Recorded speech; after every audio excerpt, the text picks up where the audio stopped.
My name is Ted, and I'm here to talk to you today about how I became a Muslim. I was born and raised in the United States. I came from a background where we did go to church every Sunday. I was a Catholic, along with the rest of my family. The vast majority of my town really didn't believe in the doctrines of the Catholic Church or in Christianity. We did have a belief in God. You could ask most young guys, and they would say that they believed in God. But that was about it. The doctrines of the church weren't really widely held by the majority of the population. And when I was growing up, I didn't really care much about the world, to be honest. I was in my little bubble in my small little town. Now, life continued for me until I was about 16, and I started to become more interested in a lot of different things that were happening in the world. What drew my attention was the Palestinian-Israeli conflict. And I just never really quite understood what was going on and why. I didn't understand why the Palestinians wouldn't give up. It just was bizarre to me to see this beaten down population withstand so much oppression for such a long time. While I was learning about the Palestinians and about the Israelis, I came across this picture of a Palestinian woman in hijab. She was wearing hijab, a scarf, but the thing that was interesting about the picture is that she was raising a book. It was this Arabic book. So what is that? What is this book? I showed it to my teacher, and he informed me that this is the book of Muslims. This is the Qur'an. And I said, what's that? There must be something in this book that has given her the strength to be so bold and to not give up in the face of all this kind of tyranny.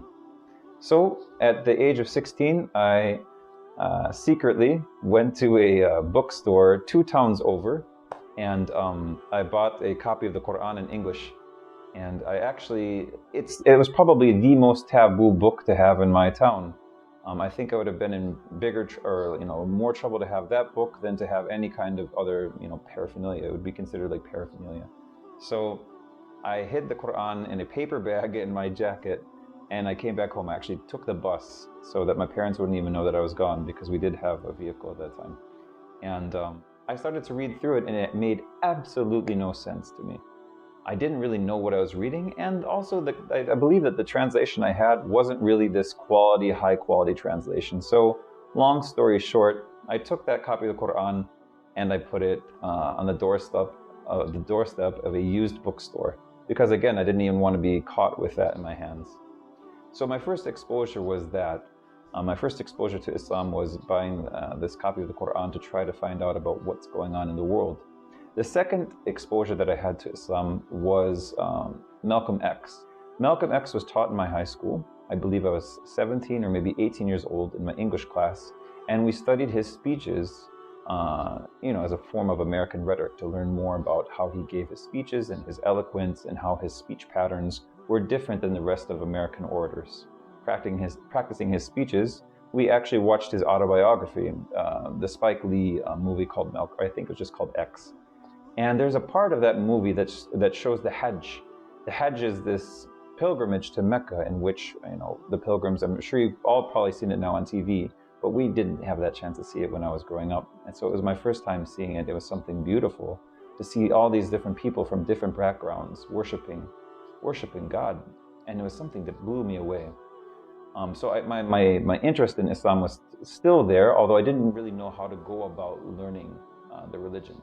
Then later, before I entered into college, I did have a bizarre dream.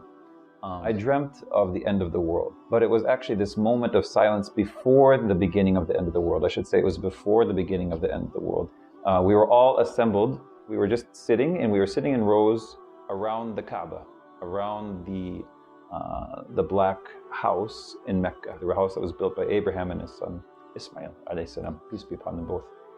And we were sitting there, a huge group of us. It was night, the stars were out, and we were all watching this one man. He was wearing the typical Saudi outfit. At the time, I didn't really know about it. I just remembered it was a scarf, and he had a long white beard, and it was waving in the wind. There was a slight breeze, and it just kept waving. And I just remember he was explaining to all of us about what we need to do and what will happen next. So that was something that I never forgot until today, and I just never knew where that came from. And It was kind of mind-blowing, come to think about it now. After high school, I had my own personal space to really, explore and to learn and to not really feel as restricted by my surroundings or by my family. And I decided to, again, look into Islam. What's going on? What is this Qur'an? I wasn't satisfied with the first copy I got. So I got back online and I ordered an additional copy, and it was an amazing copy. It was from yislam.org. I read through it from cover to cover, and it just clicked. It's like I found something I had always believed in, but I never had a name for. The main tenet of Islam that really struck me were the oneness of God, that God isn't divided into three. There is no Trinity in Islam. There's no real confusion about who the Creator is. That He doesn't have a son. He can create a son. He can create a man. He can create Adam without a father or a mother, and He created Prophet Jesus, peace be upon him, without a father. And they're possible for God, and it doesn't take away from who He is, and He doesn't have to enter into a human body to make these types of things happen. He just says be, and it is. The thing that really attracted me to Islam was the perfectness of God, that God is not limited, that God is not confined, that God is not in a human body, or these things that I really had a difficult time believing as a Catholic child. That God is perfect in every way, that His knowledge encompasses all.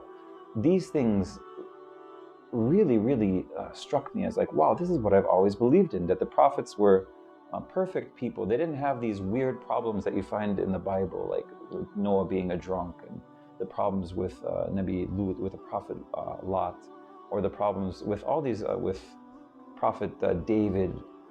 They all had these strange issues that you don't see with the prophets in Islam. That the prophets in Islam, which is the religion for all mankind, is that they were perfect people. They were people that we can look up to, that we can aspire to be like.